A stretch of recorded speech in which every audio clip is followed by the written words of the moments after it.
Hello, you join me here in the south of Germany where we are driving the second generation of Mercedes Benz CLA.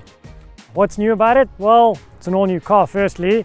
It's a little bit wider, the wheelbase is a little bit longer, and it's a little bit sportier than before. To start with, we're going to get the CLA 200, which is a 1.3 turbocharged petrol, and the 220D. With the CLA being sort of a style icon within its segment, we can't not talk about the design. So up front, they've changed the nose. It's a lot more shark nosy up front here.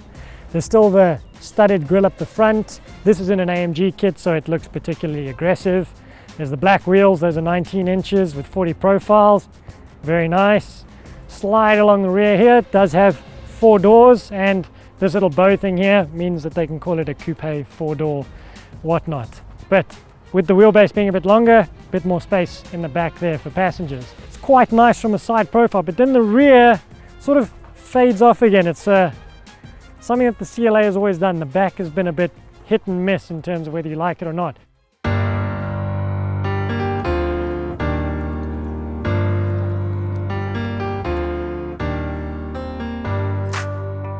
The CLA has a particularly nice interior. It's carried over from the A-Class, and there are some nice touches. You've got a wireless charging pad up front, USB-C fast charger there, 2 full USB ports in here, and you've got this whole setup here with the infotainment and instrument cluster screen that are high res.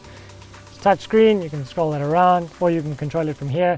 Very pretty. The dials, you can change the design, themes, all through these BlackBerry-esque scrollers. It's well thought out, and for those techies, you can sort of say, "Hey Mercedes, how can I help you? How are you?" I'm feeling great. Well, at least I would be if I had feelings. She's got jokes too. That's pretty cool.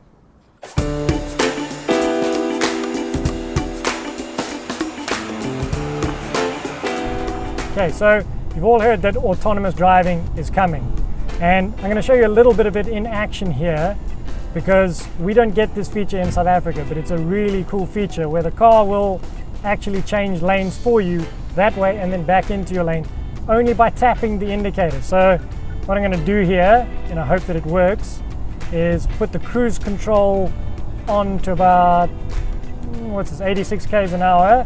Now it's taking over the driving. Now I'm going to change lanes. Simply one click. Look at that, goes over on its own, still not driving.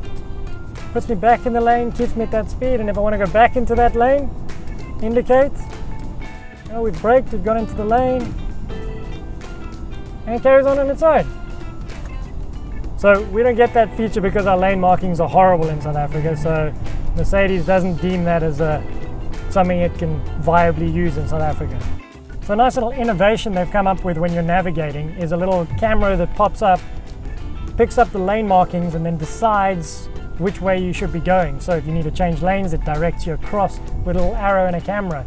That's good thinking. That's smart stuff.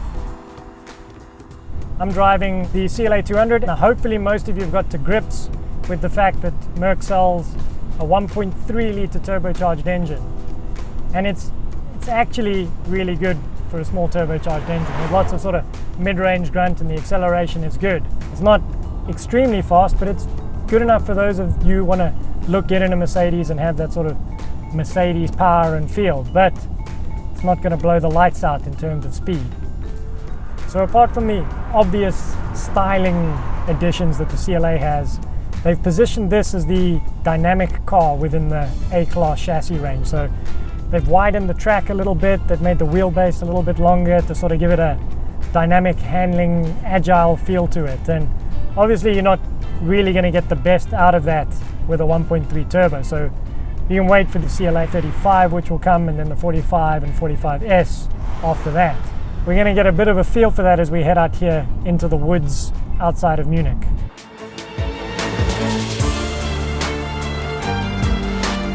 So let's slip it into sport mode here. The German roads are really smooth, so we're not going to get a too great a feel for what the ride is like, but I've got to say there's a lot of grip here.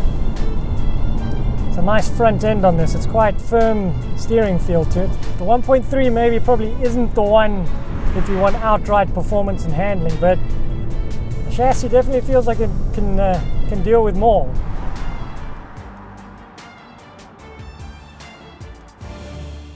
Right, I imagine you want some sort of a verdict on the new CLA. Well, it rides well, it's got a fantastic interior, the looks maybe not as exciting as it could have been, but still a good looking four-door coupe.